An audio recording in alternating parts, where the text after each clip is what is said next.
Welcome to Idle Red Hands, a podcast from Japan about gaming and gamer life.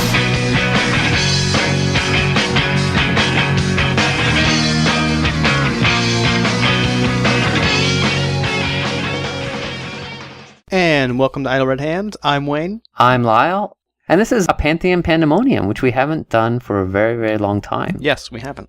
And I think one of the reasons why we haven't done a Pantheon Pandemonium is we've kind of exhausted like the big three in the mythology, and then we're wondering if we should do an actual living religion. Like, I'm sure there are other ancient religions that we could do, but yeah, we've kind of done the major ones, the ones everybody knows, and the ones there seem to be the most information about. So And voodoo. We did voodoo. Right, Voodoo, we kicked it off with voodoo. But yeah, I think this is this is the first, major modern religion that we are doing as a Pantheon Pandemonium. Well, as we found out, it is the biggest religion in the world. Which I was fairly surprised about. Yeah. The close second was the Muslim faith. And of course, we're talking about Christianity. Right. I was about to say, we haven't actually said what we're doing. Oh, we're so coy. Tell me, do you know what religion you're talking? You're going to do that the whole episode, aren't you? Hey, actually, that would have worked. Tell me, do you know what religion we're talking about? You will. Yeah, see, that makes sense. No, it doesn't, because people will have read the title to the episode before they started listening. No, we could... All right. Well, if you gotcha. Will. Yeah. Oh, I guess this is really hard. Oh, sorry. All is forgiven, Zack Snyder. So, of course, because we are talking about a faith that a lot of people still practice, we do have to put a disclaimer. Disclaimer number one, of course, we're not trying to offend anybody, and putting it in a thing called Pantheon Pandemonium are we no way implying that we think that this is fake or should be alongside mythology such as the Greek pantheon. Disclaimer number two, because it's a living religion and people practice this faith, there are a lot of experts out there and people who know a lot more about this religion than we do. So we're not going to give you a history of Christianity, and certainly there are better sources if you want to find out more about this faith. What we're going to do is like what we do in all our Pantheon Pandemoniums is we've pulled out a few elements that we think are particularly interesting and which you can apply to any religion in your game world, and we think that would make your gaming experience a little bit more fun. Right. Despite being Pantheon Pandemonium, you don't even have to apply it to religious characters. That's true. It's kind of like stuff for the setting, of your world.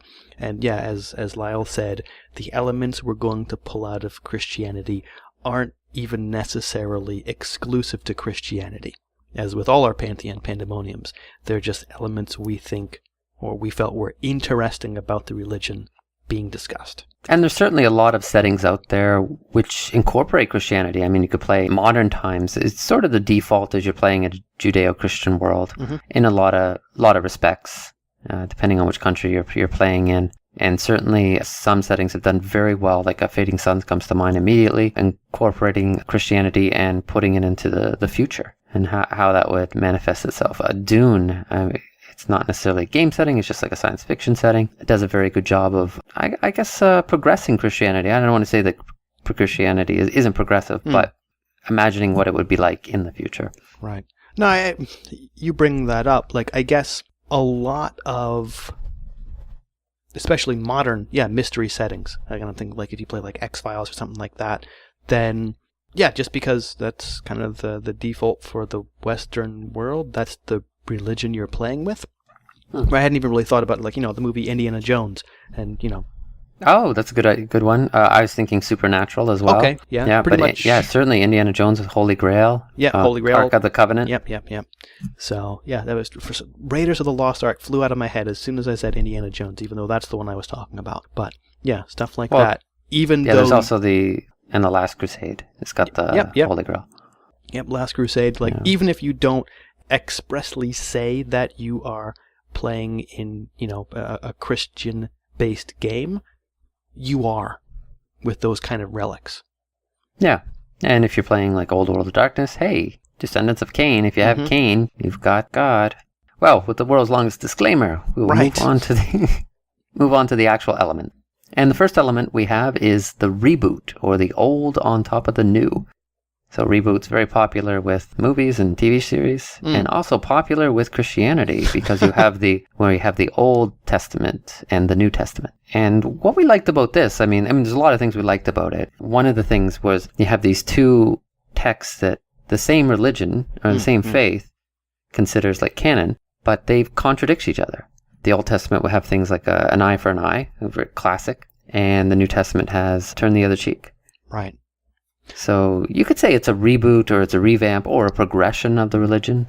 As you said, kind of both Judaism and Christianity look at the Old Testament as kind of being canon for the religion. And then Christianity kind of goes on and builds on top of that, where obviously Judaism stops at the Old Testament. And that's one of the things that separates the two religions.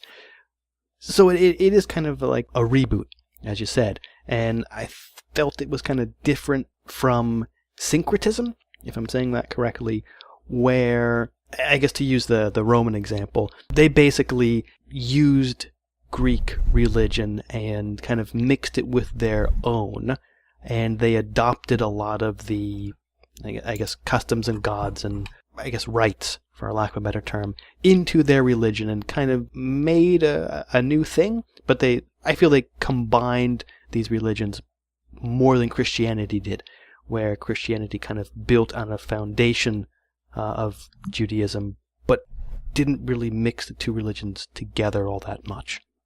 Yeah, that's a good point. And for people who are unfamiliar with the term syncretism, it's about the melding and combining of religions and faiths and beliefs and traditions. And that's not to say that Christianity didn't use that. I mean, the Roman emperors used syncretism, something that they had a lot of practice with, in order to expand the faith. And I think Christmas might be a classic example. Not necessarily the Romans doing that, but, when they're expanding into Gaul and Germania, incorporating different pagan practices into the religion to make it more palatable for the different peoples. Right, and I guess that's not to say that Christianity hasn't, I guess, absorbed or adopted other religions' elements. Because again, you talking about things like, Christmas made me think of Easter, where that was originally a pagan celebration, and lots of things in Christianity are adopted from pagan religions. No, but I do see your point in the fact that they don't hide it. In some respects, such as Easter, you could say that or Christmas, where it's kind of hidden. Right. Because they do, it's the birth of Christ, and we celebrate all of these things, and you're like, well, hey, but, it's kind of the same time as you have, like, these past pagan festivals. Right.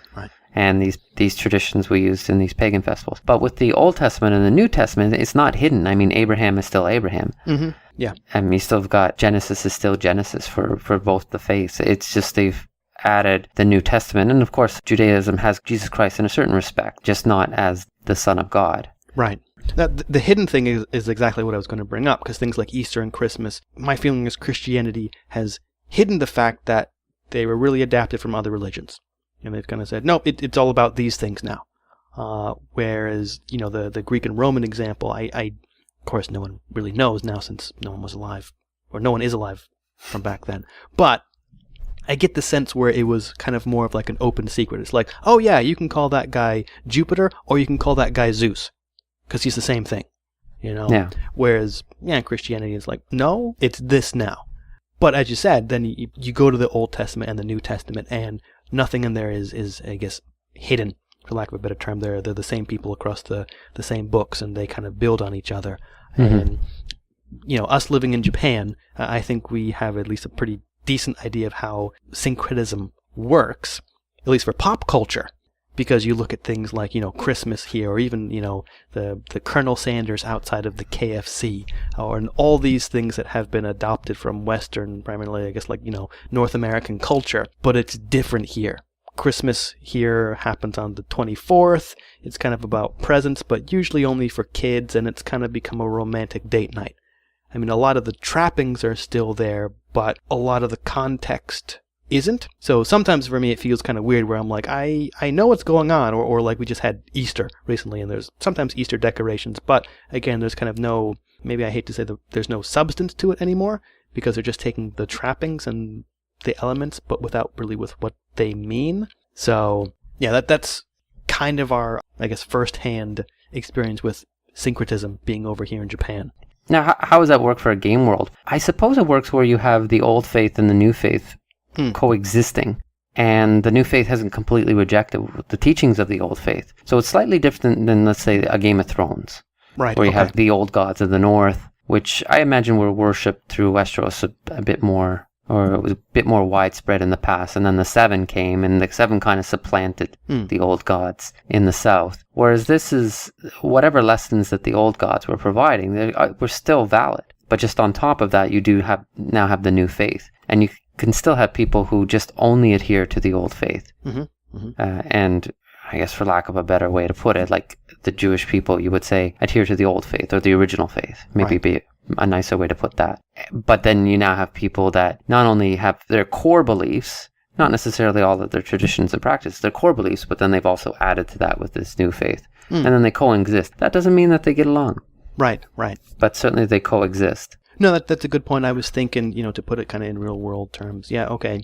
Judaism, Christianity, and Islam are along like a time scale. They're kind of the same thing up to certain points, right? Judaism and Christianity split with the coming of Jesus because, Christians believe, he's, the Son of God, where Jewish people believe he isn't. And then, there's another split when you get to Christianity, Islam, because Islam says, yes, Jesus was a prophet, but his message kind of got corrupted, and Muhammad is the latest one. So you could do the same thing in your game world, where it's like, yep, these two faiths are the same up to this point. And here's where they diverge, and kind of the newer faith has put new stuff on it, but they still believe most, all of what the quote-unquote older faith believes. And if you're in a fantasy world, then there could be any number of different ways that split comes about. No, absolutely. And you're talking about Islam, you might even say that the newest faith. Right. And then Christianity would be the middle faith. Middle child. There's different things that you can do with that. There are different reasons why you might want to incorporate this kind of reboot or this old and new, as opposed to using a more classic pantheon. One of the reasons is it's easier to know what the rules are of the faith because you're just building on the other. They're not diametrically opposed. It can also highlight stories that want to focus on the similarities and the differences, or sort of the craziness of religious clashes. When you say, well, it's all the same God, why are we fighting? No, that's exactly what I was going to say. I think doing this could help make your story more gray, because you don't have these two different faiths or gods or whatever. No, you have essentially the same one who split over something or believe up to a certain point. And I do think it's a good way to highlight you're actually pretty much worshiping the same God. Except, portion A over here believes one thing and portion B over here believes most, but not all of that. And that's why you are different. And it doesn't really make that much sense for you to fight, but hey, you are.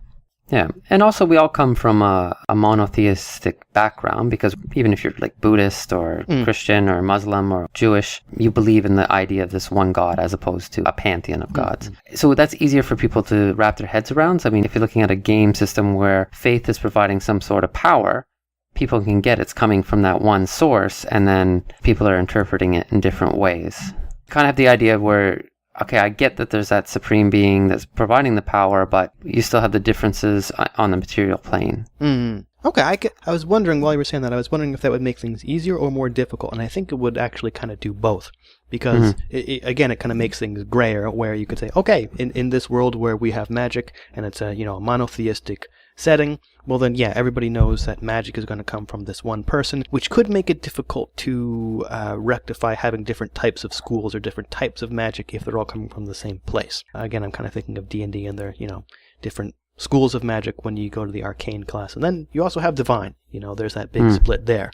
So if magic is all coming from the same singular deity, the fact that there are two different kinds of magic or more might be kind of difficult to explain. But, on the other hand, it could make it interesting, where then it comes down much more to your power is the same. How you are choosing to use that makes you very different. And that, again, I think would make it very gray, where it's like, you run into two spellcasters. Wow, that one is your typical white hat mage. That one is your typical kind of like black hat mage. Instead of one being fueled by, angelic power and the other being fueled by demonic power, they're fueled by the same thing. And really the only difference is, either different aspects or even just like different personal choices on how they're choosing to use that power. Because even with different aspects, again, thinking of like Game of Thrones, there's the Seven, and yeah, okay, there's the different aspects there, or even like the Stranger, right, might have different aspects. But, I mean, if there were different aspects, you could say, oh no, I'm just kind of being the chaos or the dark side of this one god, where you're choosing to be the light or the order side. But, yeah, okay, they're still the same thing, but I think it makes it even kind of more interesting if it's, no, we're pretty much getting exactly the same power, and just because of the medium it's going through, us, we're choosing to use it differently. Or if you draw directly from the Old Testament and the New Testament, I choose to follow more closely to the Old Testament, the more eye for an eye God, the unforgiving God, and someone else could be, well, I'm going to follow more of the New Testament, the turn the other cheek, the forgiving God. Easily imagine what kind of powers would derive from that. Why is my power all about eyes and taking them out? Or if you look at something like H.P. Lovecraft and the type of gods he had, the elder gods, or even Greek mythology where you talk about the Titans, and the Titans were replaced by the gods. And what we're talking about, the Titans aren't replaced by the gods, just the gods are added to it. Now, you can like really contrast the old versus new. Like maybe if you worship the old aspect of the god or older gods, then you get like a real primordial, real elemental power. Whereas if you follow the newer tenets or the newer gods, because they all coexist, or the aspects coexist, you get some sort of more refined power, but maybe less powerful. I like that idea, yeah. And since we're talking about schisms and divisions, though, that leads into our next element that we really liked, and that is the idea of the different schisms or denominations that Christianity has. Of which there are a whole lot. Yeah, I mean, and perhaps a nicer way to put it is the interpretations of the same faith. And we've talked about the Old Testament and the New Testament, but even within the new followers of the New Testament, you're still going to have people that interpret things in a different way. Right, and that's what led to many denominations and many schisms, is interpretations of the same book. One of the splits is that the Bible should be taken kind of literally, and one of the other major splits is that it should be taken more as like allegory, which I thought was a pretty interesting split and something to add to your game world. You know, lots of settings have like vague prophecies and things like that, so I could see there being a religious group that splits between this, like, well, okay, we don't really know what it means, and it's more to be like morals or you know, read a bit looser and open to interpretation, where the other goes, nope, this is exactly how it happens because it's written down. I didn't expect you to say that. That's quite interesting, though, in that, I mean, there's a lot of things you can do with that. One of it can help you reconcile a very religious society with a scientific society. Okay. Because there are enough adherents to the idea that the faith is, or like, let's say the Bible, should be taken as a guide or a code of principles as opposed to some sort of literal history. Then you can have people still follow the faith or even get faith powers, because if you look at something like Mage, which of course is more magic versus technology, but you can still take that idea as being faith versus science, in that the more you believe in science, the weaker faith gets. Torg does that. I mean, if you have a very high-tech world, faith might be quite low, except if you have something like the cyber papacy. But you can have people that think, well, that's not a scientific manual or a history book. That's a guide to our beliefs, so we can then push forward on these other things. Yeah, I guess it's, kind of like, well, exactly like, different denominations that exist now, where some people, you can be both a scientist and a Christian, and other people you're kind of one or the other. Yeah. What I liked about the interpretations element, or the schisms, the academic nature of some of these divisions, like if we look at Arianism and how that came about, and they were disputing the Trinity. Okay. So what became the main creed, the Nicene Creed, talks about like this Holy Trinity, and that God and Jesus and the Holy Spirit, they're all one, even though Jesus comes from God and is the Son of God. And people that follow Arianism think, he can't be both. Jesus is distinct from God. Right. And when we look at that, we think, wow, why are you fighting over that? But, I mean, that was an important thing there. No, that you're exactly right. And the thing I like about the different denominations and the schism between what is essentially kind of one religion is exactly what you said. Like, there can be major splits between kind of what other people would consider minor differences, and yeah, I mean, some of these splits came about just because someone didn't want to stay married to his wife, but the church didn't allow divorce. So, hey, I made my own church over that kind of one little thing. Mm-hmm. And not something that always bugs me, but one of the things about a default setting like D&D, where you have a pantheon of gods who can be incredibly different from one another. And I know it's a game, but you have to suspend your disbelief about why there are these very often radically different gods usually being worshipped in the same city, or at least the same setting. Kind of doesn't make sense. Where you have these schisms, and to an outsider, they're essentially the same religion because they agree on many principles or tenets or kind of the basic, building blocks of their faith. But you can still have these different groups, and to these groups, it's a big deal because, hey, on the one hand, these people believe that, the Trinity is three things and one thing, while the other side believes that, nope, you're either one, you have to be, Jesus was not the Father and the Holy Ghost, he was just himself. So I think that makes, I hate to say it, but I think it makes a little more sense to have multiple religions in the same setting because they're different enough to be separate religions, but they're still compatible because they still basically believe the same thing. And if there was an outside force coming in, I could see them kind of acting together because, they're all essentially the same thing.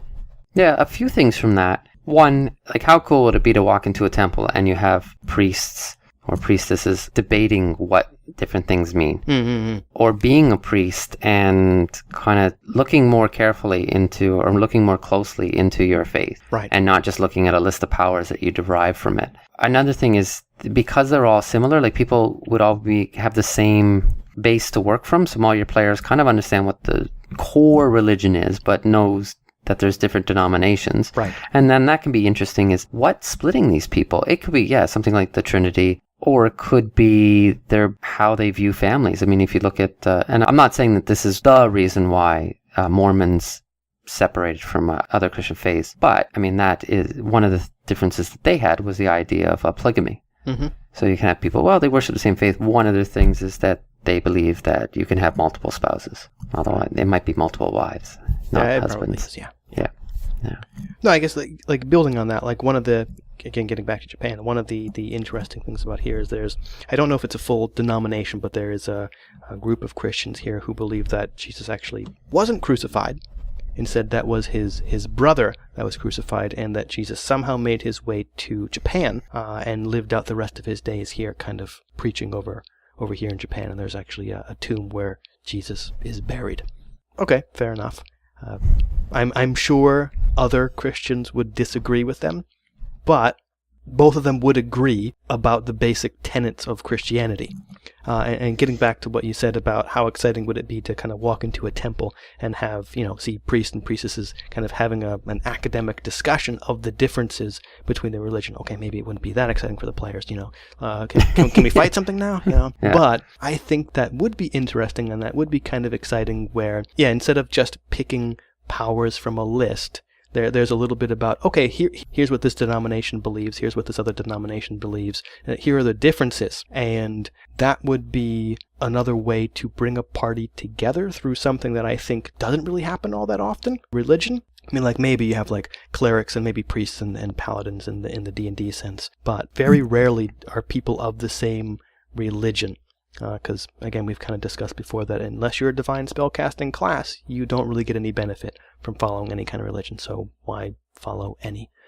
But the other thing about the schisms or the denominations is, okay, if you're playing a religious character, again, especially in D&D, usually there's some kind of write-up about the tenets of that god or what's going on, but then that seems really hard to do in play, especially paladins, right? They always kind of end up deviating from the beliefs of their god.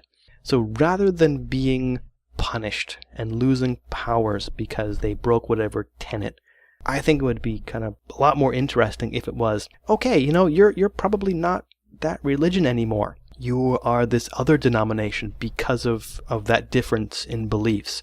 And maybe you would lose your powers, but it would be about like the church wouldn't excommunicate you or chuck you out. It would just kind of be like, you're not really one of us now, you should probably go join this other denomination, which, conversion doesn't seem to happen all that much in games, but I think it's something that could happen more often, especially following along with the denominations, because a conversion wouldn't have to be this radical change from one god to another. You know, again, you know, it would just be, I kind of believe this minor thing now, but all the rest of my beliefs are still intact. Yeah.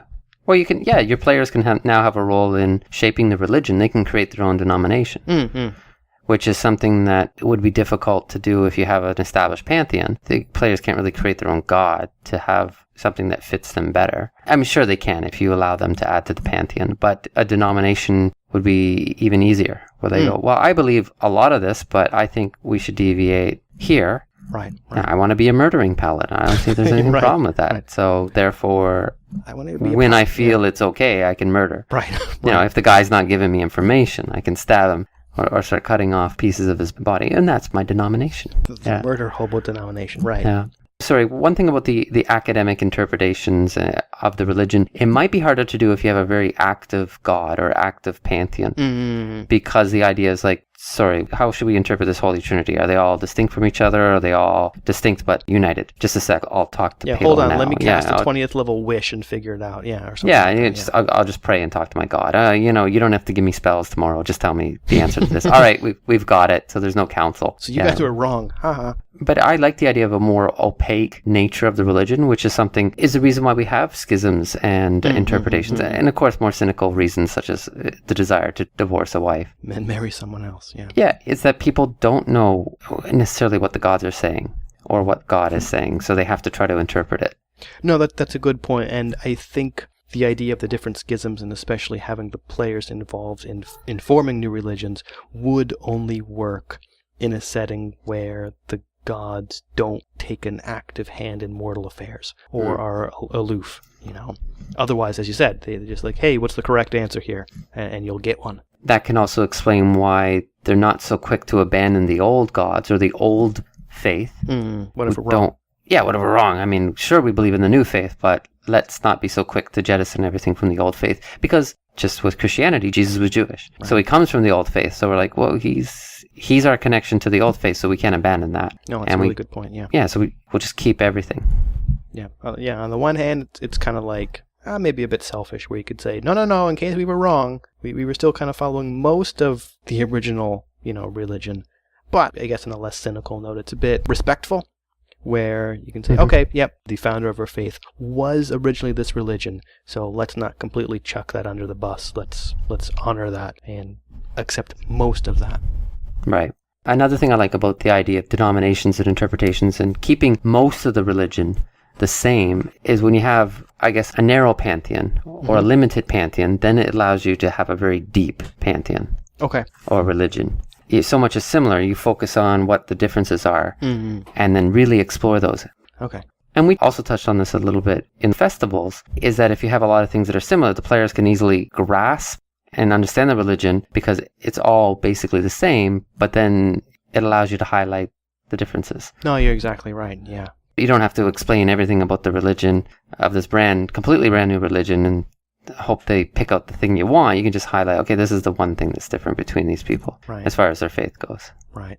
On the one hand, yeah. On the other hand, well, I mean, you are running a game, so hopefully you will know about, you know, the religions in your game. But I'm just thinking of, like, my wife here, and she watches a lot of American TV, and, you know, she's seen people who are, like, Catholic on TV and not really understood, and she knows I was raised Christian, and so she asked me, oh, did you have to do the thing where you kneel in the little box for confession? I'm like, no, not really. We didn't do that. And she's like, well, I thought you were Christian. I'm like, I was, but I wasn't that kind of Christian. Right? Oh, okay. And then having to explain, okay, that's Catholicism, and she's like, what's the difference? I'm like, let me get back to you on that. Well, we don't kneel in a little confession box, for one. You know, I'm Catholic, and I've never kneeled in a box. Oh, really? Okay. Well, see, that just makes it even more confusing. Yeah, I don't think I've ever been in a church that had a confessional like that. Right. You would have a room and you would sit in a chair and face the priest and confess your sins. And then people who didn't like that, because some older Catholics don't like facing the priest and confessing the sins, once a year or twice a year, you can show up for a special service to be absolved of your sins, and you kind of confess to yourself. There you go. Yeah. So all of that, I mean, just the thing to take away there is, yeah, it'd be great to have these differences. If you play them up, the players will probably ask what they are, and players being players, they're going to latch on to, hey, we really want to know those differences, so make sure you have them ready. Yeah, instead of calling them Catholics, you can call them the Confessors. I wasn't thinking that literal, but yeah, okay. I mean, Catholic actually means universal, and that reflects what people thought the Catholic faith was back then. It was the universal faith. It was the Christian faith. I mean, everybody knows Catholics have confession, so... But in your game, you're not going to have that luxury of people being familiar with Catholicism and having a religion that's been around for 2 millennia. Even if it's just a nickname for the religion, you could say, well, yeah, they're the confessors. They're the, I don't know, I'm trying to think of a nice way to say polygamous. I guess I can't. Many wives are? Yeah, like the large familyers. Right, I don't know. Right. Well, I mean, you could have like a quasi-Christian faith, but they don't have the same restrictions on money. You know, well, the New Testament talks about kind of glorifies poverty and sharing the wealth, but you could have like a capitalist Christian. That would be pretty cool. What that would look like, yeah. Yeah, you port Christianity into like the Shadowrun world, and I'm sure it has Christianity, or the cyberpunk world, but really play that up. It's mega corporations, but their particular denomination thinks that greed is good. It's kind of like the Gordon Gekko Christian faith. Well, hey, probably wouldn't be that far off from, the populace gets tithed and all that goes to the church. Well, that could be why. I mean, they think that we make a percentage of your earnings, so we want you to earn as much as possible. I like it. Yeah. I like the bent there. Yeah, it's very capitalist, but also seemingly altruistic at the same time. Yeah, and that's one of the advantages of Christianity, and I'm not saying Christianity is there to be your plaything for a game, but people are very familiar with Christianity. Even if you're Jewish, you're very familiar what Christianity is. Even if you're Muslim, you're very familiar what it is, and it allows you to play with it a little bit more. But if you go to Game of Thrones and, I'm going to do the 7, but I want to adjust it, people are going to be, okay, so what, the 7 what? And we mentioned it enough, but we actually thought the Trinity, the Holy Trinity, was an interesting element of Christianity, and it's certainly an important part of Christianity. I mean, it's one of the things that possibly caused some of the different denominations and schisms in the church. And what we liked about the Holy Trinity, if we take the beliefs from the Nicene Creed, or let's just say more mainstream Christianity, and the idea is that Father, Son, and the Holy Spirit, they're all separate but the same, or united, or the same thing. Right. And that's illogical in many respects. But the idea that you can have things in your religion that don't make sense, but it just is. Yeah, so one of the things that holds many of the branches of Christianity together is the belief in the Trinity, that there is one God in 3 persons, and they are distinct from each other, but they're also the same. Another way I read it is that they're perfect by themselves, but they're also perfect together, and kind of are separate things, but can also sort of not be separated from each other. And as Lyal was saying, that doesn't make a lot of sense if you look at it from, I guess, a rational standpoint. But we're talking about religion and faith, and therefore it doesn't have to make sense. Yeah, and one thing we want to point out, it doesn't mean that people that believe this are stupid. A lot of them embrace it. I mean, when they have that schism we talked about, and the reason why Arianism broke off, is they acknowledged it. Both sides acknowledged that it could be illogical, and debating, well, what is the true nature? But it just is. I mean, you have to have faith and you have to believe it. Right. And I think that kind of adds something, like when you have an aspect of religion. And I think maybe one of the reasons why the fictional cosmology seems so watered down is because they kind of make sense. Because they're all distinct individuals? They're all distinct individuals, and they don't have unusual rules or unusual aspects. And I mean, they actually exist, so it's not like believing them is a leap of faith. Right. But having a religion that does require certain leaps of faith, where you can't explain everything or you can't rationally make sense of everything, it gives it a little bit more weight, I would think. No, it does. Yeah, and it's almost going back to Lovecraft. I mean, if you actually understood the other realms, it breaks your mind, because these things are not meant to be understood by people. So when you start to get into the things that man was not meant to know, and something like the Holy Trinity is, you're kind of supposed to know it, but you're not really supposed to fully understand it, because if you fully understood it, it would break your mind, because this is divine. Right. And your mind is not divine. No, exactly. I like that analogy, and but again, disclaimer. It's sloppy, I don't mean to offend anybody by comparing Christianity to a fake religion put together by H.P. Lovecraft. But I think, the elder gods is a good analogy where people in those stories who get magic or worship the elder gods, you're exactly right.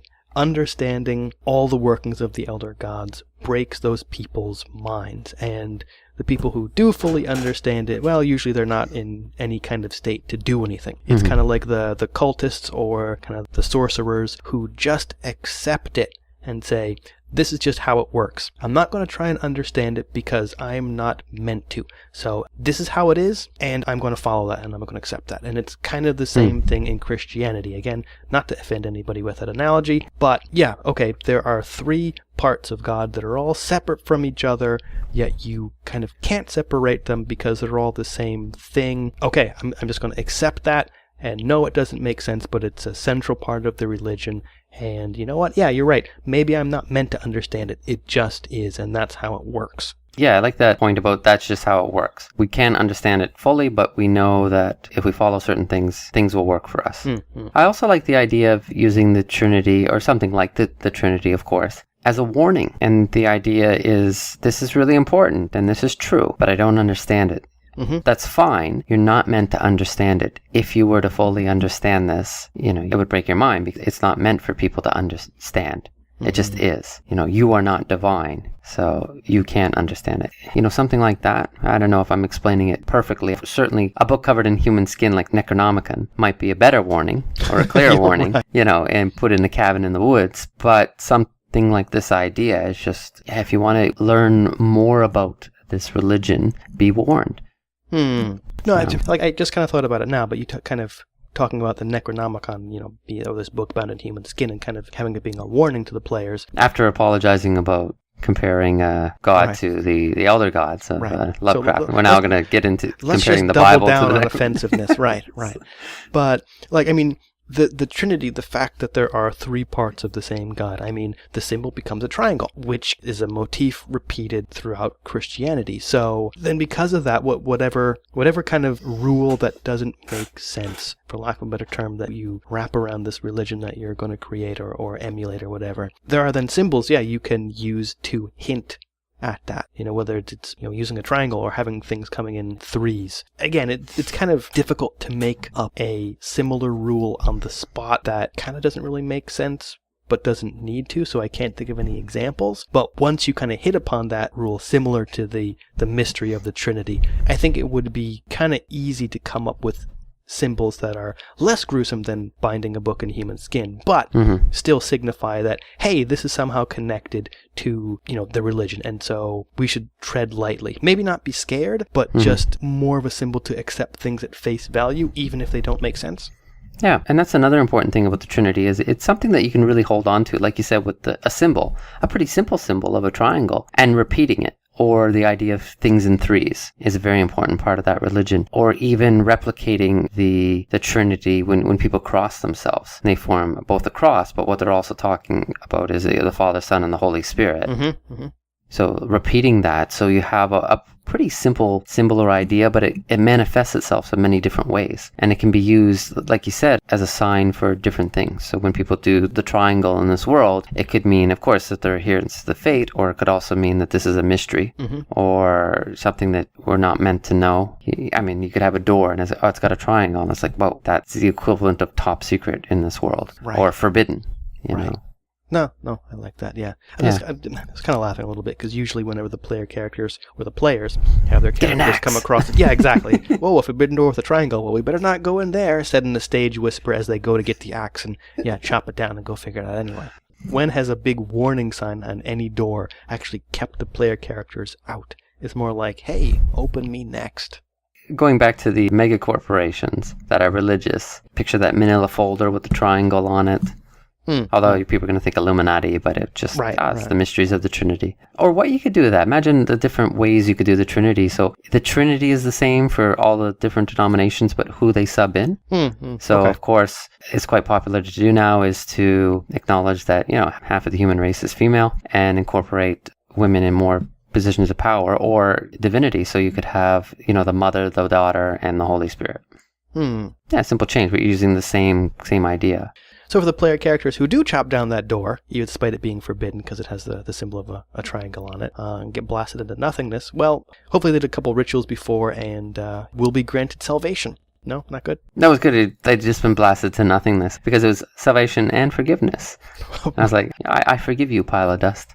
But when they finally get to wherever they're going, it would be like, okay, yeah, here's your salvation, and I forgive you for chopping down that door. Oh, great. But the Game Master already tore up my character sheet. Yep. All the other things, because of all the other things you did, no, not forgiven. Yeah, I mean, the fact that Christianity has so much about salvation. I mean, Jesus died for our sins, so you could say it's the birth of Christianity, like the salvation of man, and even in the Old Testament, I mean, there are elements of that.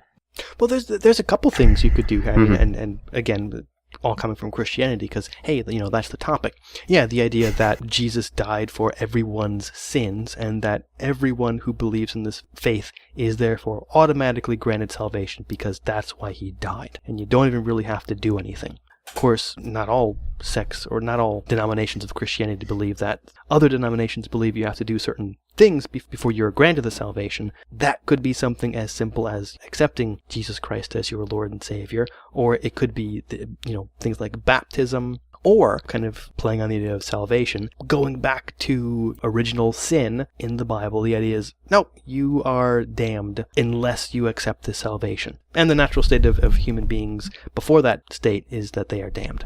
You kind of took a dark turn on this one, yeah. Well, I mean, if you're talking about salvation and being saved, then I don't think you can talk about... And you jettisoned that very quickly and go, and damned, and you're damned unless you... Fair enough. Well, what's the opposite of salvation? Because if everybody gets it... Damnation, yeah. Yeah.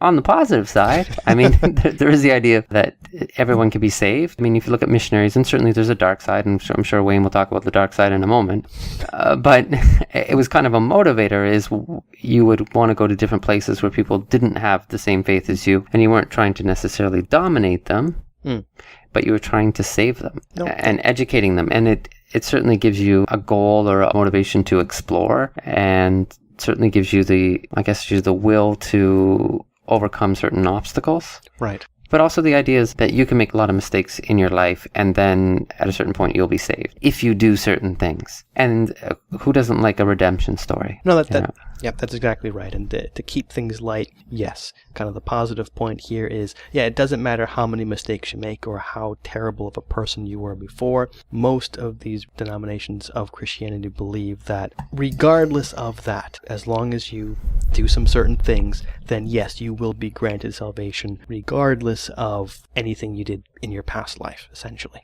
Yeah. I mean, even going so far as, I don't know if I would call it salvation, but essentially like the born-again Christians, who kind of, everything before that is maybe not gone, but kind of as good as gone, So how do we incorporate this into a game?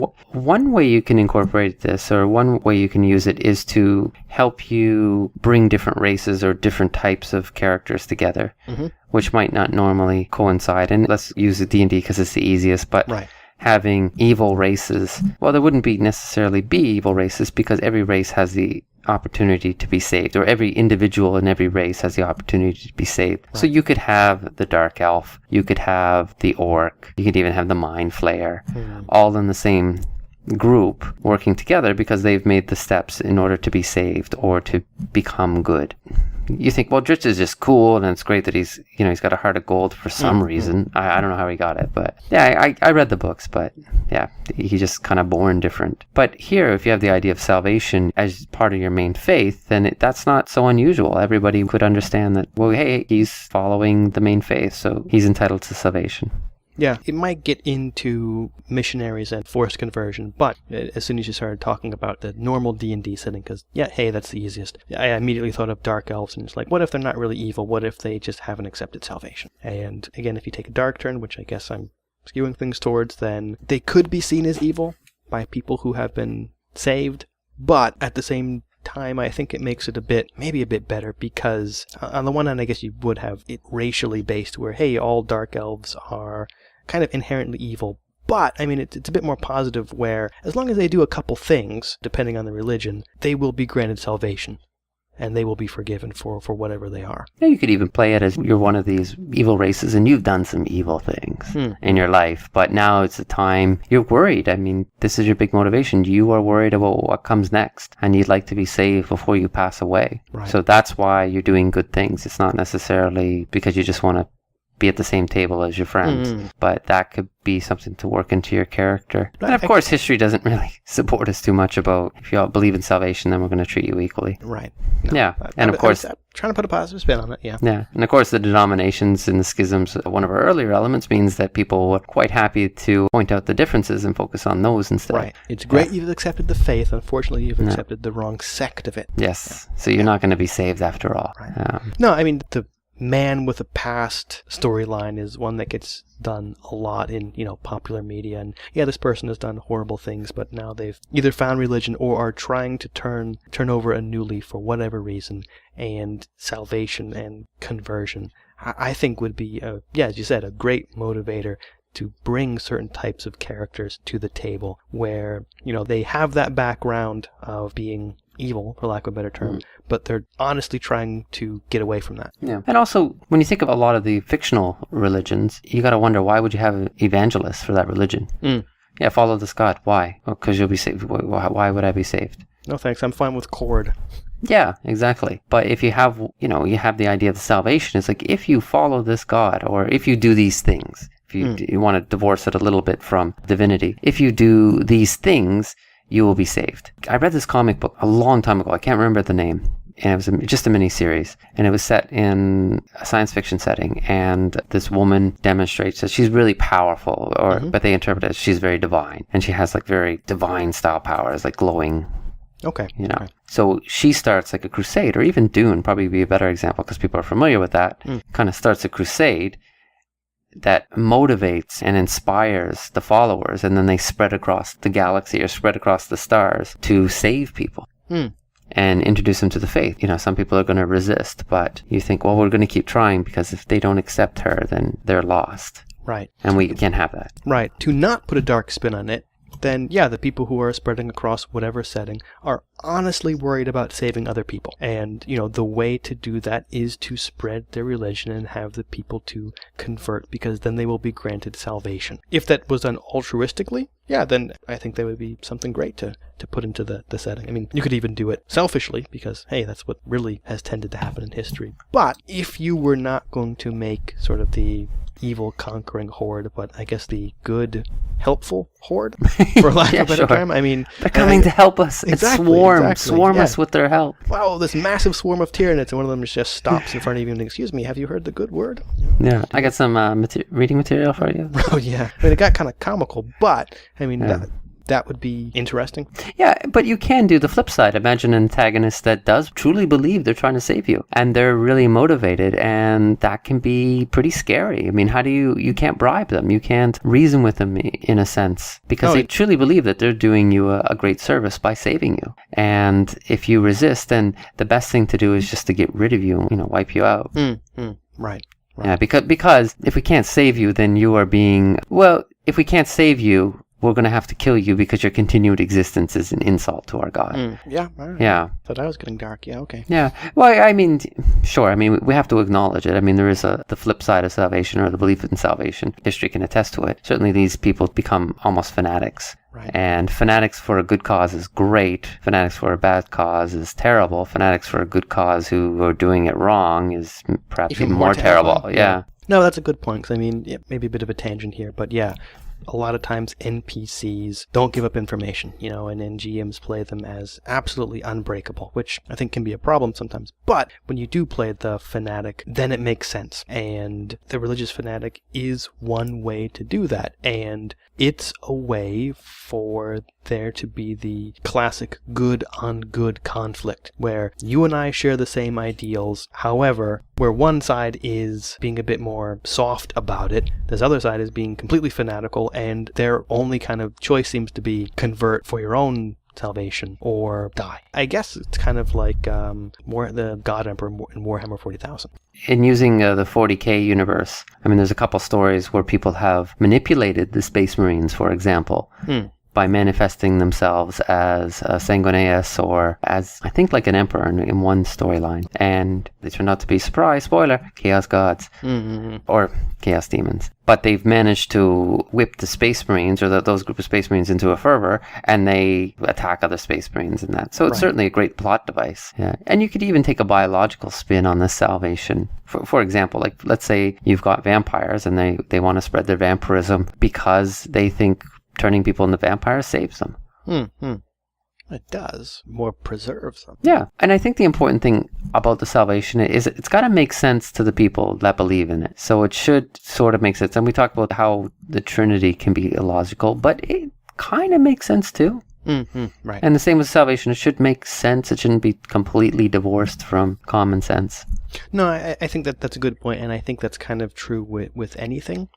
Maybe more so with religions that don't make sense in kind of fantasy or science fiction literature or game settings. I, at least, when I'm reading the book, kind of sit there, scratch my head and say, who would believe this? Kind of, why is this there? This is completely transparent, and this is just kind of like a plot device. Whereas, the ones that make sense, I'm like, okay, I'm on board with this. This makes sense. I could see people in the game world believing this for whatever reason. Yeah. And yeah, the having things be believable makes it, I don't want to say more realistic, but it's probably less of a suspension of disbelief to understand why it exists.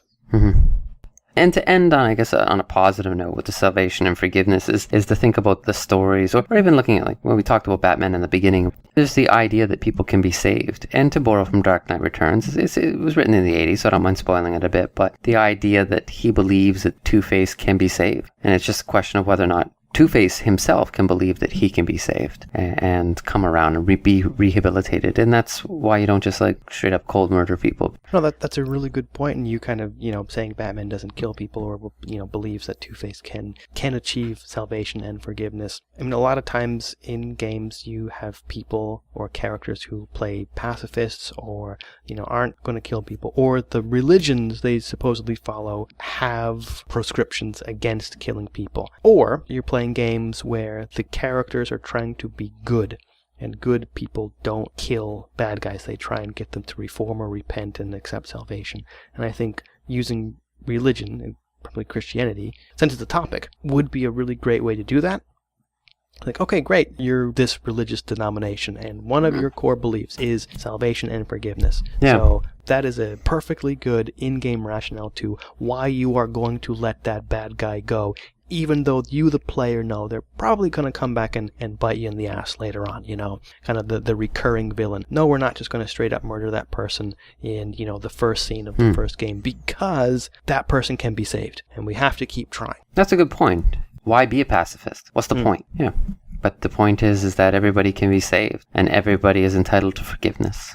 Yeah, and it gives it that rationale, instead of just being the annoying person that just says, don't kill him. He or she has got a soul. Right. Or instead of being the, kind of having the metagame as a player and going, well, I guess we can't kill him or her, so we'll just kind of let him go, I guess. Why? I don't know. It's like, nope, because hopefully the person will have learned their lesson. Even though they really won't. Yeah. Let's not kill these orcs children. They all have souls. If they've been baptized. It's an interesting thing is you could give them the opportunity to be saved. Take them to the river and dunk them in the water. And... Right. I was thinking the person playing the cleric or the priest, like, hold on, guys, got to take a little detour while I baptize these bazillion orc kids over here. All right. We'll just hand wave all that. Yeah. Well, I guess you have a holy water. I mean, why have holy water? Then it would be a miracle if it covered them all. Yeah, if you don't have baptism, what's the point of holy water? Vampires? Undead? Well, that wraps up our latest Pantheon Pandemonium with Christianity, and we were certainly apologetic about this episode.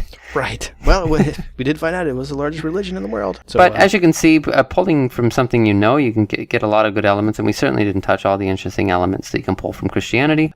However, some of the interesting elements we did pull were the idea of a reboot, putting sort of a new religion on top of an old one without completely supplanting it. The idea of schisms or denominations and splits, minor or major, kind of in the same religion that, from an outside perspective, don't look that big, but from someone inside them are very important. Then we had the idea of the Trinity, where, you have three gods that are pretty much the same thing, but not separatable, and how that doesn't really make sense, but you're not supposed to understand it and just accept it on faith, because it's a religion. And the last element we put out was salvation, and the idea that you can be saved and you can be granted forgiveness regardless of the type of person you were, as long as you follow a couple steps. Do you believe in salvation? You will. I have some literature for you to read. And for the missing part of our Trinity, Chris, take it away. Thanks for listening, and bye. Bye. Drive-through RPG. We average 9 new titles a day. That's over 60 a week. And we've got well over 15,000 RPG titles online right now. Drive-through RPG. The one true source for RPGs.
Idle Red Hands, recorded in Kobe, Japan. See us online at www.idleredhands.com. Music provided by Tripod Jimmy, and the song was Roadkill.